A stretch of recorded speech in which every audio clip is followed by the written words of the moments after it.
Hello, Glenn Loury. Hey, how you doing? Very well. My old friend. We've known each other for a quarter century or longer, Harold. Oh my goodness. Yeah. Now, that could be. I think a I little know I less, don't- actually. You think a little less? I think a little less, but it's getting there. Like 88, 89, something like that? Yeah, absolutely. Yeah. The Kennedy Just to School. think, when I knew you, no one had heard of you, and now you're famous. I was going to put that the other way around. Absolutely. I am Glenn Loury, host of The Glenn Show at bloggingheads.tv. Did you hear about The Glenn Show, Harold? You know, I know that it exists, but that's about all I know about it. Well, okay, I'm going to be making a contribution on a weekly basis, more or less, to the BHTV pantheon. I'm glad that you would agree to come on and talk with me about, thinking about social policy in an election year and what you can really do to help solve the problems at the bottom end of society and what's right and what's wrong about the way that our politicians are talking about it. That's great. I stuff should say like that. I should say, by the way, my mother would find me remiss if I didn't say I'm the Helen Ross Professor of Social Service Administration at the University of Chicago, and among my various other roles. And I do know that when I knew you way back when, I was a beginning doctoral student and a beginning master's student, actually. So That's right. That's right. I remember you as a student, Harold, a very brilliant student, and yet indeed now professor at the University of Chicago. Forgive me for not making your mother happy by saying that instead of having you say it. There you go. So, okay, a while back, Newt Gingrich let loose with one of his, brainy or harebrained schemes, depending on how you want to look at it, to the effect that it wouldn't be such a bad thing if, and I can't remember now exactly how he put it, kids from housing projects, something of that sort. Yeah. Kids from low-income backgrounds, maybe, parents who are not employed or whatever, got jobs as janitors, cleaning up the toilets in their schools after class. That would teach them character, give them a little bit of money. A lot of us started out doing menial work. There's nothing wrong with it. And how is it they're going to learn about the work ethic unless they do that? And that unleashed a firestorm of criticism. Does Newt Gingrich really care? And what, he's racist, and he assumes that the poor people don't want to work, and he's relegating these kids to these menial tasks, which is undignified. And I thought at the time that, I see that, and I'm not making any brief for Gingrich, but on the other hand, if you really want to change the outcomes over the life cycle for kids in tough situations, maybe you need to think outside the box a little bit, and in particular, maybe you need to try to modify their behavior at a very base level, and that might require more or less paternalistic and more or less, intrusive intervention. And you had in our conversation kind of a reaction to that whole formulation, and I'm wondering, having now set the stage for this discussion, if you couldn't, share some of your reactions to that line of thought. Well, I watched your great conversation with John McWhorter where this came up. I had kind of a mixed reaction both to what Gingrich said and to what many people said about it. There's absolutely no doubt that the realm of values that teaching kids and helping kids acquire a set of what are often called social emotional skills or social cognitive skills, various words for it. That's an incredibly important domain. And ironically, if you read Sudhir Venkatesh's book, Gang Leader for a Day, Sudhir spent I have read it. So he spent a lot of time hanging out with drug dealers, and one of the most common questions that the middle managers actually would ask in these gangs is, "Hey, could you help get me a job as a janitor at the University of Chicago?" And there's that is a good job. It's not a bad gig. No, you got job security. You got probably pretty good wages and benefits, and and you don't get shot. There's that extra benefit there. Yeah, and now I think what makes Gingrich, and I should say that I'm the co-director of something called the University of Chicago Crime Lab, and although my colleagues Jens Lidwig and Rosanna Andor are really kind of the epicenter of a lot of the work that gets done there. But we did, and with the study team with a wonderful doctoral student, Sarah Heller, was very involved in a randomized trial in 15 schools around Chicago of violence prevention intervention that was really around helping kids develop not just sort of the future regarding skills and work ethic type issues, but also self-regulation skills, how to respond more effectively and more safely to other people and to conflict situations, so that to diffuse violence. And one of the things that really struck me in the time that I spent working with in the schools and working with my colleagues at Youth Guidance and World Sports Chicago, who were sort of on-the-ground nonprofit organizations that did this, is it's really hard to be a 17-year-old kid in urban America. And there's a lot, these kids are very aware of the importance of getting a job. They're very aware of the importance of violence. They see all sorts of tragedies around them. There's nothing that Newt Gingrich can lecture them about that they don't see in their own lives every day.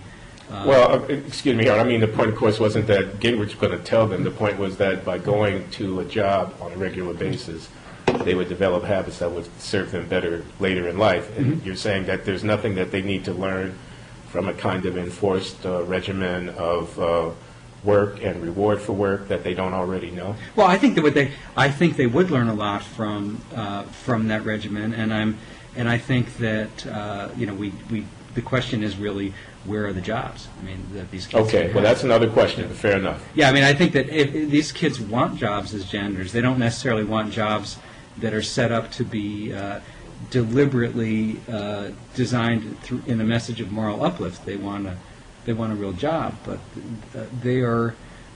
I would say these kids and their parents and everyone in these communities are quite aware of the issues that Gingrich is talking about. There's definitely something to it that people do have to be reinforced in a lot of these skills.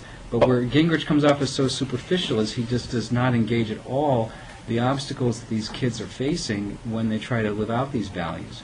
The level of aspiration, these kids have all the values you'd want them to have. It's in the level of everyday execution and everyday challenge that a lot of these kids really struggle. I want to get out of if we can, I want to get out of the values and back into the skills domain. I mean, first of all, I don't agree with you that there wouldn't be a moral uplift component to a lot of what might indigenously develop as,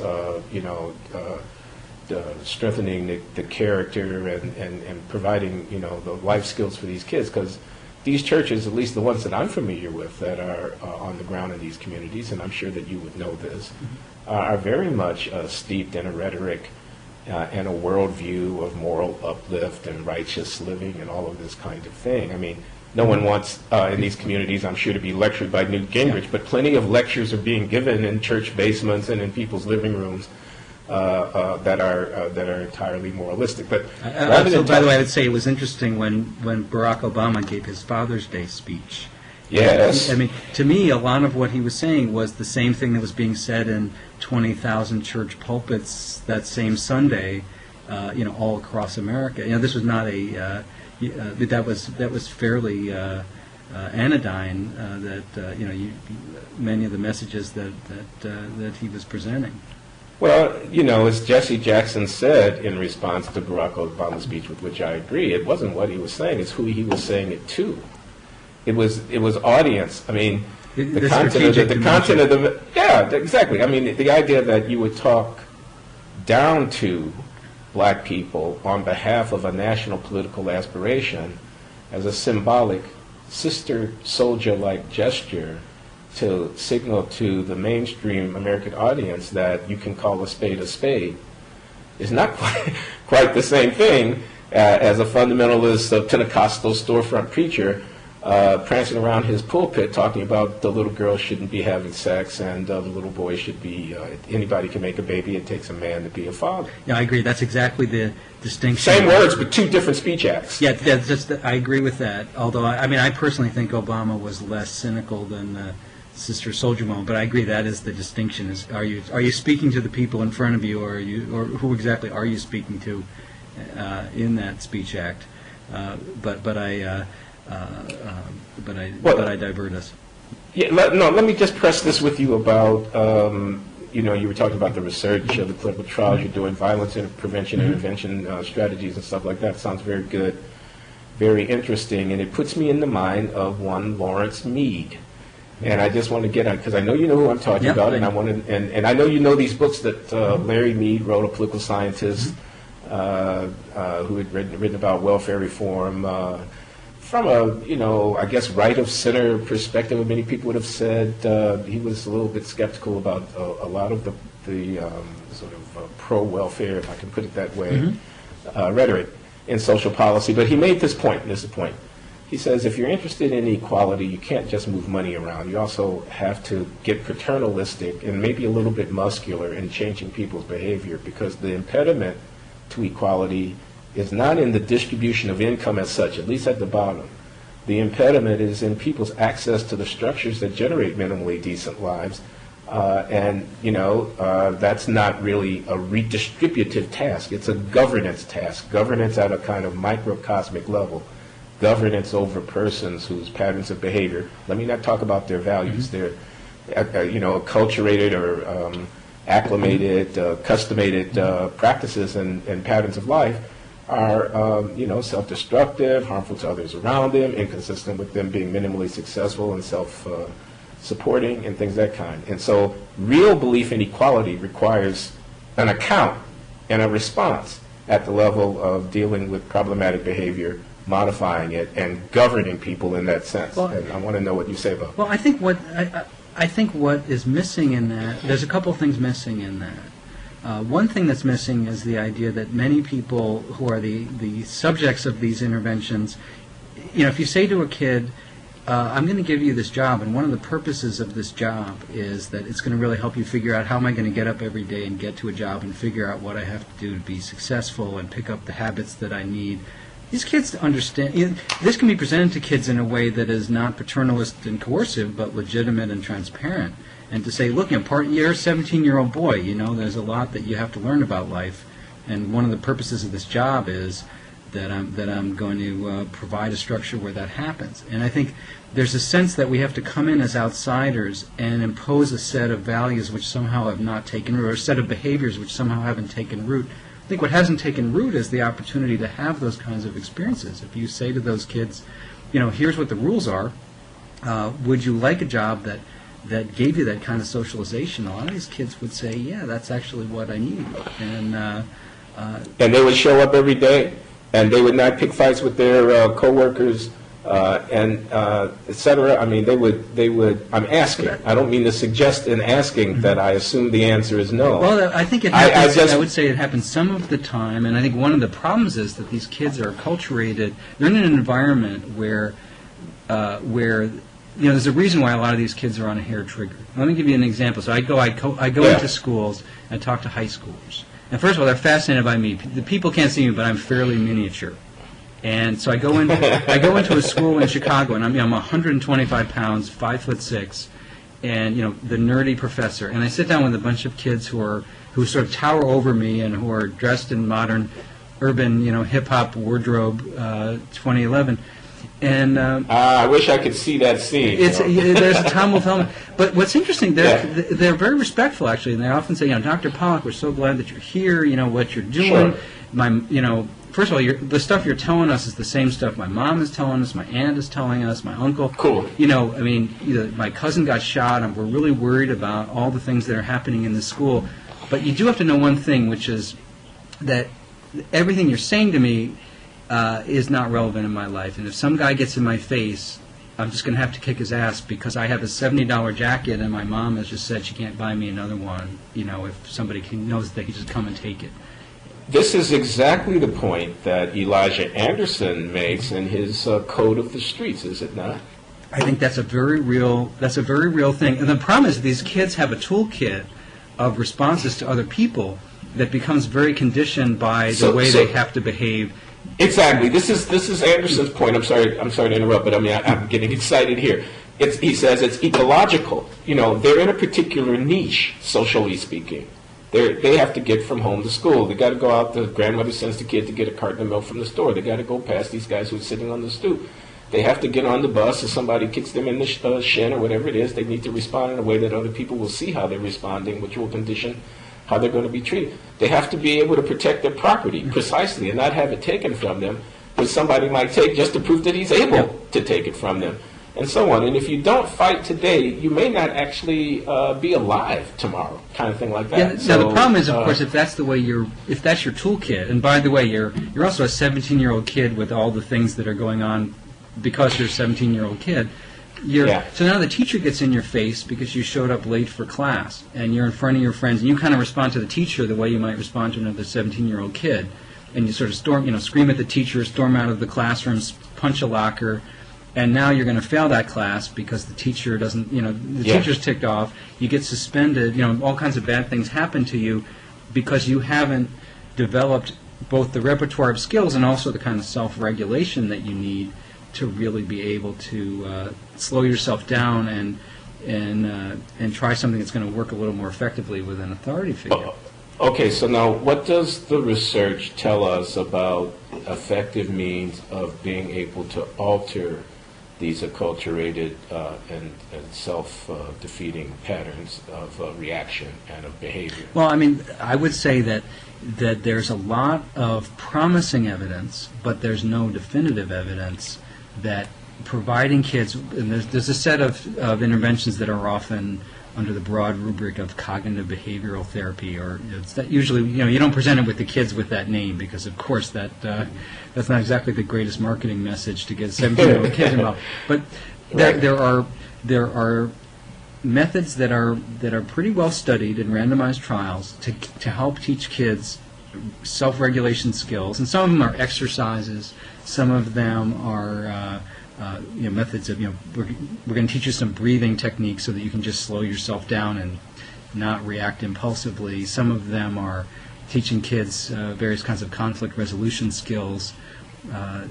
There's a pretty promising set of interventions that are out there in violence prevention. Now, one of the things that we are interested in is whether you can actually do these things at scale in a cost-effective way. Knowing that I could take 25 kids and bring them to the University of Chicago Department of Psychiatry and give them a great intervention. If I knew the answer to that question is not very useful if you think about the 50,000 kids in the city of Chicago who need this kind of help. So, we're interested in interventions that are realistic to do with, with adult mentors in a high school environment that, at a cost that the school could actually, assume. And are there any such promising interventions that might be brought to scale that could be implemented not by people with 20 years of education, but by people who are actually, working on the ground in these institutions with folks? Yeah, I think there are. I think it's very difficult. What do they look like? I think that they involve a mix of. I think they involve adult mentors that the kids respect. They involve they're typically things that you'd have to do with a group of kids rather than individual kids. So they're often. It's not clear that you'd want to focus on the very highest risk kids to do these kinds of interventions for, because it's just too expensive and intensive. But there are there's good promising stuff out there. We hope to we're going to be publishing, and others are as well, and it's not a rocket science kind of an activity, but it's something where we actually do have a set of evidence-based, replicable things. But the thing that is really important is that you have to really understand and respect the dilemmas that the kids actually face in their real environments, and show them, if you do these things, you're going to see a benefit to it, and you're going to see a better outcome. And, we never tell the kids, never fight. We tell the kids, okay, that's one element in the toolkit, but what else can we put in there for you, and how can you, and just helping the kids understand their own reactions and to understand what's going on in the heads of other people. There's actually a very interesting literature that shows that kids who are prone to aggression systematically overstate the hostile intention of other people when they get ambiguous signals from those people.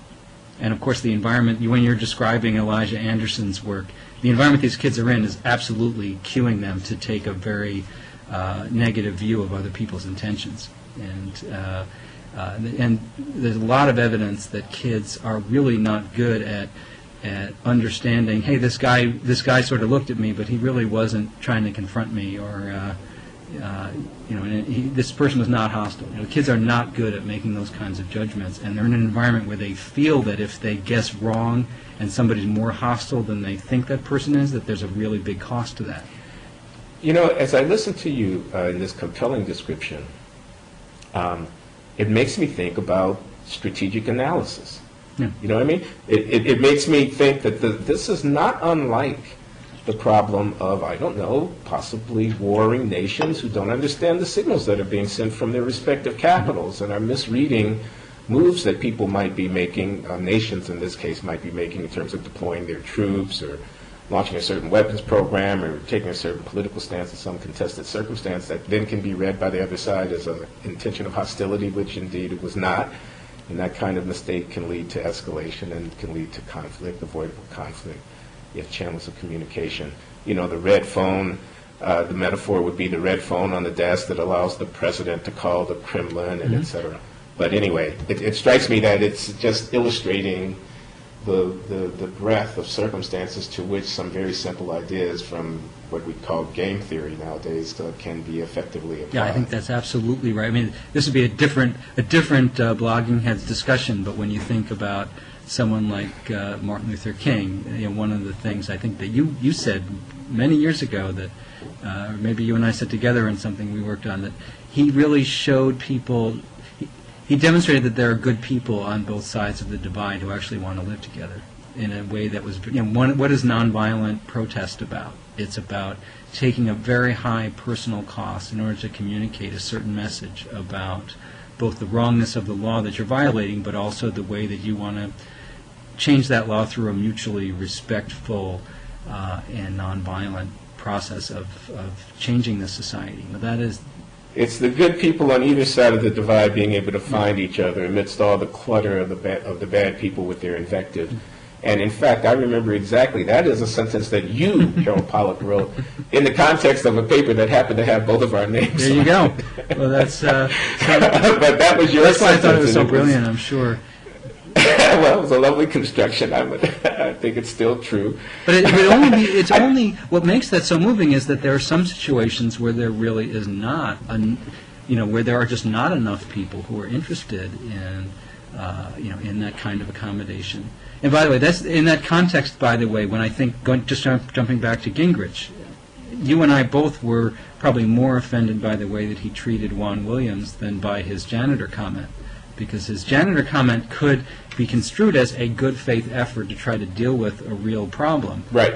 Correct. Whereas the Juan Williams one was really a signaling of overt disrespect to play to a South Carolina primary Republican audience that... I agree with that.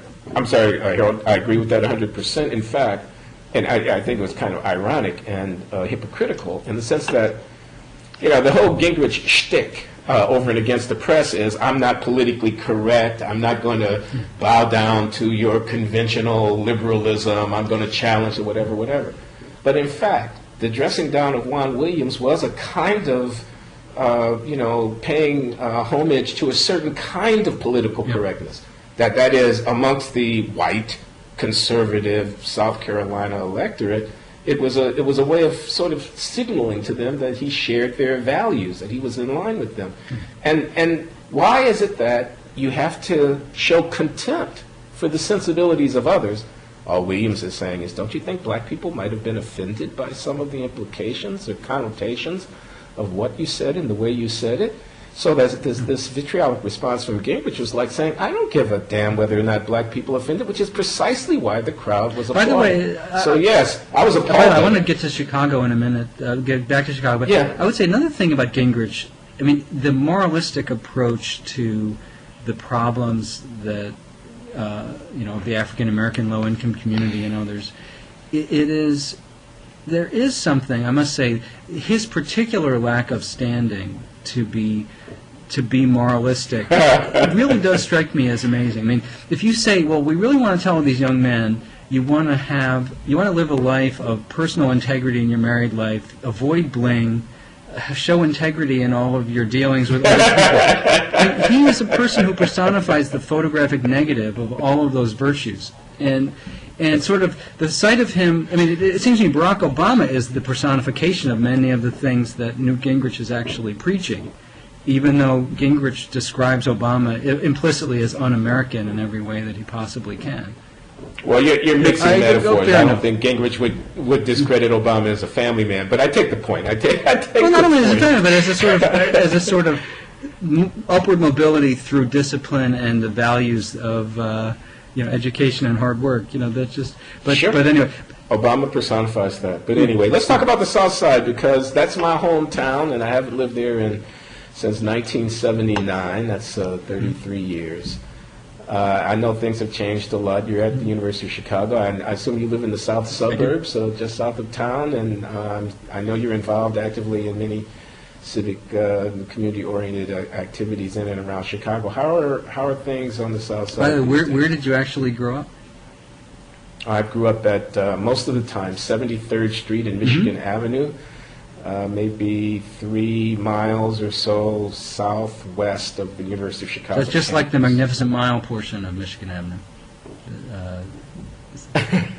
Well, the Magnificent Mile portion is the north, isn't it? So, no, this is not. There was nothing, particularly ghetto-like about that neighborhood. It was an all-black neighborhood by the time I was graduating from high school. They hadn't started that way on the south side, but it was bungalows, single-family houses with a mix-in of 2-flat and 3-flat apartment buildings on most blocks, and yards in the back and a little patch of grass in front, and it's postal workers and school teachers and maybe the occasional lawyer or doctor living up and down there. There was, it wasn't crime as such, not in this neighborhood. I mean, people got into trouble now and then. A good friend of mine, when I was in grade school, ended up being shot to death in his basement in an accidental gun discharge. But, he was playing around with a gun. He was 16 years old, So that kind of thing. Another kid down the street ended up a heroin addict, and his life was kind of, really screwed by the time he was 20. But, most people were more or less lower middle class, upper working class, whatever you want to call it. This was Chicago in the 1950s and the 1960s, a long time. By the way, a couple of the kids in various interventions I've been involved in have been shot in gun accidents with handguns. And one of the problems, depending on the home situation, a lot of people are worried about home invasion, and one of the issues in home invasion is that you want to have a handgun around so you can grab the thing. If somebody kicks your door in, you got to have a gun right there. Yeah, you got to be able to get your gun, but you really don't know how to use it. Yeah, plus your 17-year-old knows that it's there. Oh, yeah, and then they get it horse around with it. Yeah. Oh, that's an accident waiting to happen. No doubt about it. It's one of the issues about should we care about the crime that occurs that drug dealers perpetrate against each other. This is home invasion is one of the real problems, because who else has $6,000 cash sitting around in their house, and that creates a huge incentive for somebody to try to come take it, and then and therefore to defend it. But jumping to your neighborhood, I did a story in the New York Times around Labor Day where I just traveled around the South Side, mostly a little further south from where you are. For people who are still listening to us, I'm at 60th and Ellis, and basically at the southern border of Hyde Park. And below us, due south of us, is the neighborhood of Woodlawn. Hyde Park is actually the 6th safest neighborhood in Chicago out of 77. And I believe Woodlawn is the 6th most dangerous. And but the amount of security per square foot in Hyde Park relative to the amount of security, talking about money spent on people watching people, is probably 100 to 1. We have a very capable we have a very capable police department, 100 people. And by the way, our catchment area of a police department actually goes up to 39th Street and all the way down, well past my office. Wow. And that's probably the best thing we do for our neighbors is to give them the benefit of that security. And then there's the spatial substitution problem, which is that if the criminal can just walk 100 yards and be in an area where there's much less intense security, why would he ever take the chance? Yeah, we when people do repeat crimes, and we catch them when they do repeat crimes in Hyde Park. And I must say I'm very grateful because, when I walk to my train at night, I pass 6 or 7 security people pretty much every night. and I feel I'm grateful for that. But I also, most of my other work involves being in places where that is exactly what's not happening. So the criminologist must know the answer to this question. I'm wondering whether or not the net effect on crime of beefed up security that is localized. So the University of Chicago needs to protect Hyde Park, both for the direct well-being of its students, but also for the brand of the university. I mean, you got to not have those stories of kids getting murdered on your campus. So they invest in security. And the first thing I think is that, well, the criminal's going to move next door. He's going to move over to the other area. And so I want to know if the net amount of crime goes down, or whether we've just pushed the crime, across the street or pushed it down. Well, this is a good the question, road. and I think Jens Lidwig would have a much better answer than I would to this question. But I would say it's a little bit of a mix. One is our catchment area includes a lot of low-income residential areas right now, and so we actually do provide. The university provides a lot of security for pieces of Woodlawn and pieces of Kenwood above, north of us. Very little, by the way, west of us, which is an issue. Sounds like a natural experiment is laying at hand there, because these non-university neighborhoods within the catchment area in one side but not in the other might otherwise be comparable, and a person could study whether there were real differences in the incidence of crime as between those two.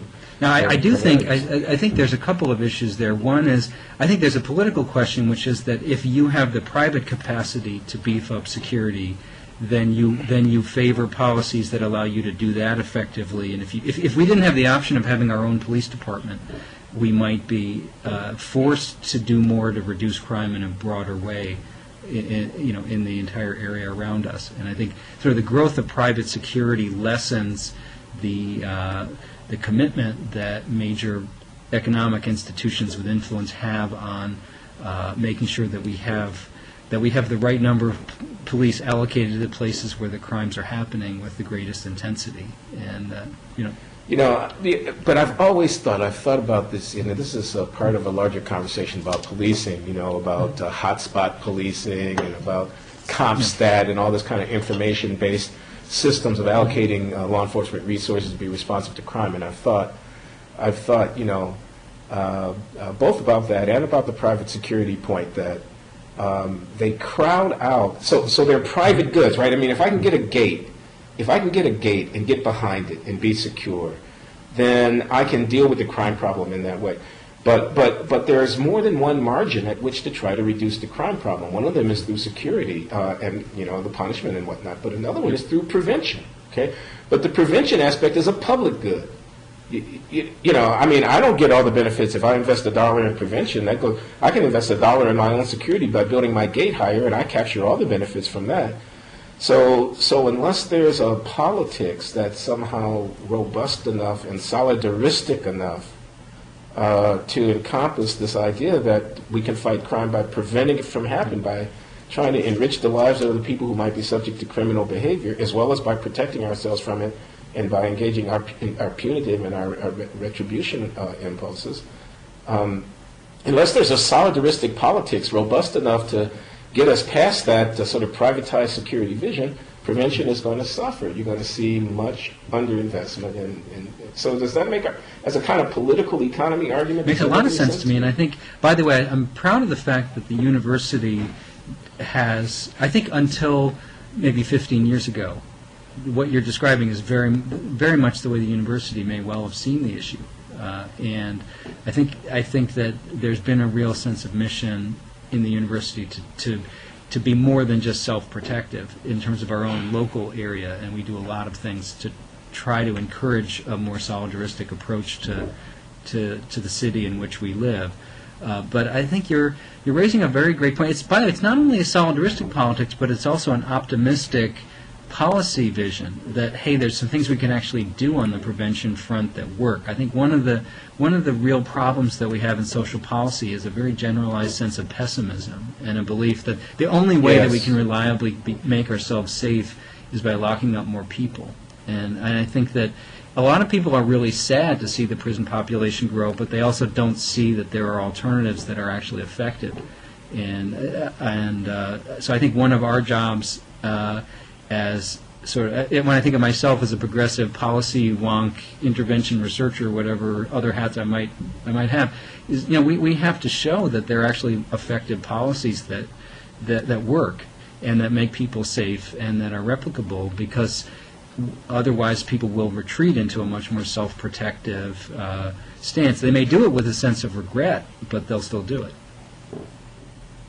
Well, you're hitting the nail right on the head here. I'm thinking in criminology about the so-called nothing works literature. After someone does a study in which they find that it doesn't appear that, rehabilitative programs actually inhibit recidivism for incarcerated persons, and the word gets out that nothing works, that kind of subtly shifts the whole narrative about what the profession of corrections is supposed to be about, because thinking that you can actually rehabilitate a criminal comes to be seen as a pipe dream, as some kind of romantic thing, because we all know that, quote, nothing works, close quote, and that inclines you toward a much more... And by the way, one of the ironies is that crime right now is really down. Like in Chicago, it's really down. Yeah. And it's not down as much as it is in New York City. But this is we have to take advantage of this opportunity, because people are just less afraid than they were. But by the way, I drifted us off the point. I do think a real failure of our solidaristic politics is happening right now around Chicago, not just around law enforcement, but it is really amazing the degree that the African American community has taken an economic hit in this recession. And you mentioned your neighbors that you mentioned on Michigan Avenue heading south of here, and I spent a lot of time in in the far south side and also in the south suburbs just outside the city, where a lot of African Americans have migrated in. I know those communities. I did a piece on Labor Day for the New York Times about sort of hard times in Chicago. I would say that the median net worth in the African American community right now in Chicago could be negative. That that all the people that you're describing, these are people who plowed their savings into their homes, and with the real estate crisis hitting, many of these people are in serious trouble economically. And as a society, I live in an African American community in my little section of town, and we have several empty houses on my street, and these are good middle class people who stretched to buy probably a $250,000 home, and something happened to somebody's job or maybe the marriage or whatever it was, and they can't sell their house, and they basically lost their savings. And we have failed as a society to really confront this issue with the determination that it requires. Well, let's just be clear about it. It requires bailing them out. It requires some public assumption of their financial obligations and relieving them in some way or another of the capital losses that they otherwise would sustain. Isn't that what it requires? And I think it has to be done in a way that is credible. In fact, it's interesting, there were some ideas floated that if people took a bailout, that they wouldn't be allowed to borrow from, get a federally guaranteed mortgage for 7 years or something like that. I actually thought that was a pretty reasonable compromise. Bail people out, but rethink, but there has to be some cost to it that makes it credible in a public way, and also that we have to really rethink. I think all of us across the spectrum actually forgot about the reality that your home is a huge, incredibly leveraged investment, and that I think that there was a bipartisan failure to really think through, how do we think about expanding access to home ownership in a way that's safe for people, given the economy that we're in right now. So I think there's a combination of making a bailout politically credible and also doing it in a way that creates a much more sound policy moving forward. But let me just ask this about going forward in home ownership. I don't understand why ownership is so important. I mean, I know it's important at some level, but the quality of housing services would seem to me to be the first order of business. And given a glut of housing services in a market that's in its disarray, I don't understand why a strategy of facilitating people to be able to rent quality residential housing services wouldn't be just as humane. And Why double down on the extend home ownership up from 65 to 70 or 68 or 69? Because that margin keeps getting more and more financially fragile of the incremental people who are brought into home ownership, when we could make sure that kids had decent places to live and people had a reasonable quality of life in terms of their housing services without having to put them in financial contracts that they might not be able to handle in a uncertain economy. I think that's very sound, but I think it sounds a lot more sound in 2012 than it did in 2006. And there's also, by the way, a huge political economy dimension to this, which that there's just there's a huge amount going on the supply side that really would push home ownership as a fundamental objective of public policy. And I think people do see that there's tremendous social capital advantages to rooting people in communities. Homeowners have a greater stake in their community and so on.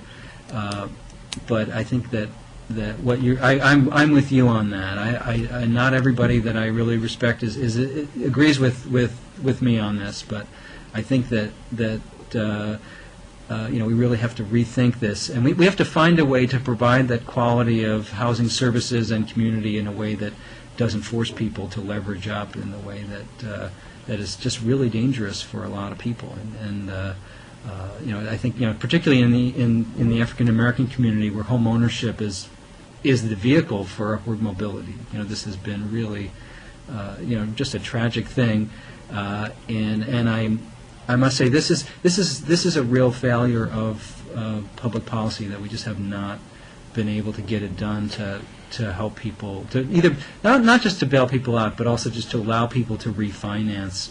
So I don't know about you, but I refinanced my house. I saved a lot of money because I'm an affluent person with a good credit rating, and I now have a low interest rate mortgage. And the guy down my street who's in financial trouble, he can't refinance. Yeah. Shall we jump to Mitt Romney? Well, that's the other leading Republican candidate. We've kicked one of them. Let's kick the other one. So Romney says the other day that he's not worried about the poor. He's not worried about the rich. They're going to take care of themselves. He's not worried about the poor. There's a safety net. If it's broke, we'll fix it. But he's concerned about the middle class, and he's not taking a lot of hits for not worrying about the poor. You, I gather, would say that the issue here is not Mitt Romney's personal concern for poor people as such, but his vision of what the social safety net consists in and what our mutual obligations are. Funny enough, that's right. It's it's interesting. I actually don't like the cheap shots when someone makes a misstatement. Yeah. Like I thought when Mitt Romney said corporations are people, and everyone jumped all over him for that. I just thought that was really stupid.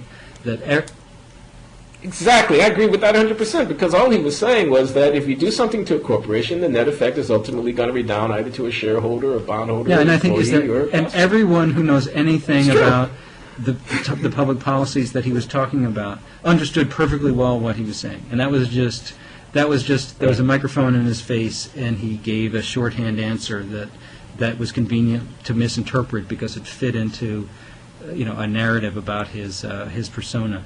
I actually don't.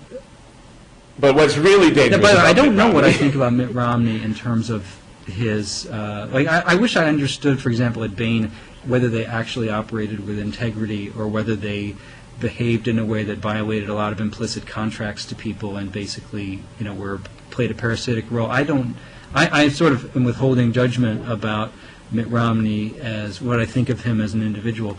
I'm assuming that this comment about the very poor, that he's perfectly compassionate towards people, towards people who are very disadvantaged and so on in terms of his personal dealings. But he doesn't understand the way that we have to take care of each other as a society and what the real purpose of social insurance is. And if you look at, for example, one of the real misconceptions about the safety net is that the purpose of the safety net is to help the very poor, with the rest of us basically expected to kind of row our own boat. That is not, and it should not be, the way that our social insurance system actually works. And if we look at the Medicaid program, for example, which would really be hammered by what Mitt Romney has, by his policy proposals, both in the idea of block granting Medicaid and also in the specific budget numbers that he puts forward. I won't be center on budget and policy priorities Wonk-esh in this, but I'll just say that the people who run the numbers understand that this would really damage Medicaid, and most of the money that's spent in programs like Medicaid are spent on the elderly and the disabled, and tens of millions of middle-class people in America are touched by these programs. And as you know, I take care of someone who's developmentally disabled, who receives Medicaid and other services. We've had bills come to our house that we don't pay, but that are paid by social insurance programs that are, $70,000 or whatever. And 70 yeah, and, zero, there's no 0? way that we could Wow. provide for my brother-in-law Yeah. the sheltered workshop, the group home, the medical care that he needs, without being wiped out. I And get there's it. many people like us. Okay, so let me just solidify the point. The point here is that whereas some critics of the welfare state think that it's about taking from people who are better off and giving to people who are worse off, and it's a kind of redistributive shell game, what social insurance actually is providing assistance to people, any one of us, who might fall into a certain condition. At a point in time, yes, they will be less well off, not have the money or whatever, or have the need, and we will be better off. But any one of us could have been in that position, so it's not really redistributive at all. Ex ante, it's just helping those who need the help. And we enter into a compact in advance to agree amongst each other that we will do that. Absolutely, Any one of us. and I think that is the way these programs operate. They could be better at that, but that's what they seek to do, and that's really what they should do. And this idea that, and by the way, I think this is an idea, Mark Schmidt had a piece in the New Republic that I liked very much, where he talked about how Mitt Romney's real argument wasn't, was really with Ronald Reagan, who set up a lot of programs to help people who were, working poor people and other people who needed help. And this vision of, it's funny, when Ron Paul was running, I guess he is still running, isn't he? I try to. Try to think positively. But he got into a lot of trouble over his newsletter. But when I see someone who is, Right. he has one 1964 problem because he's against the Civil Rights Act. But I think his other 1964 problem is that he's against Medicare, Medicaid, and all of these things that we do to help each other. That as middle class professors, our lives would be much less secure, without these programs. Can you imagine if we had to worry about our parents without a strong Medicare and Social Security system and so on? So. But Harold, I got to inject a little element of pushback here. Mm-hmm. So my parents, my father, who was born in 1929 and has been retired for 25 years, lives in Central Florida, and his wife, my stepmother, and they are receiving benefits from Medicare and so on, and that they're rich. Mm-hmm. They're really rich old people. Mazel tov. They don't need to be collecting social insurance at this point in time. Well, I think there's a couple of issues there. One is I think Medicare is genuinely we have to change Medicare so that it's more financially sustainable. I'm not defending the actual implementation of every program, and what's important is not that they're rich and on Medicare. It's really that they're rich and they should be paying higher taxes. It is. If they were, what bothers me is not that your father might get a free, prostate cancer treatment. It's that whether or not he needs that prostate cancer treatment, he should be paying more because he's been so blessed economically, in that he's, it's odd that the people who make the argument that you're making, often if I say, well, let's talk about estate taxes, they often say, oh no, that's a totally different issue. We want to means test Medicare, but it's really all. To me, those issues are linked. I have no problem, by the way, with changing the rules of Medicare so that it's less generous towards the affluent. I think that's, I think one should not be absolutist about that because we have to have a system. I think this is where the Democrats really have to admit that we have a substantive issue on Medicare that's different from Medicaid or Social Security. I think Medicaid should just not be cut. That needs to be funded because it is basically what's holding up the rest of the healthcare system that's so struggling. Social Security is a manageable problem, but Medicare is genuinely got some serious long-term issues that we're going to have to address. So I will move back somewhat. In response to your pushback, I'll actually step back a little bit. But I'll say that there's still that is in the context of making sure that the insurance system is viable, for the next generation. So that was a rather boring exegesis on my part. I thought that was okay. That was okay. We need to hear that, Harold. So, what do you think? Shall we call it a day? I mean, we've touched a few bases here. We can have another conversation. I would just let me one last comment, because I mentioned the developmental disability. One of the things that makes me really encouraged is that people get what we're saying about how we have to take care of each other. People really get it when you get to the particulars. I have never had anyone say to me, your brother-in-law just gets too much stuff, or why is. I've never had anyone question that when someone needs help, they should get it, and I never had anyone. We walk past these teenagers on the stoop that the other teenagers are afraid of. And he's always waving to the kids, even though I'm sort of looking down and being wary and defensive. Wow. And they wave back because everybody's got a cousin. Yeah. Everybody connects to that issue. Yeah. And so, it's got some issues. I think that we are. There's no. I admire. It's interesting. The culture war has infected so many issues, ranging from welfare policy to criminal justice, where there's these very nasty racial politics, very nasty. Cultural politics. One of the great things about disability is that it's to a great extent sheltered from that kind of thing. And people across the spectrum. I mean, you can be Sarah Palin, but there's a part of me that says I know what she goes home and I know something about what she has to experience taking care of her child, and I'm not going to scream at Sarah Palin in the same way that I would otherwise. Well, if I may, it seems to me that, because I have a sister, my sister, Leonette, who lives in Riverside, California, who has 3 sons, 2 of whom are developmentally disabled. I mean, significantly so. And they are in their late 20s. Okay?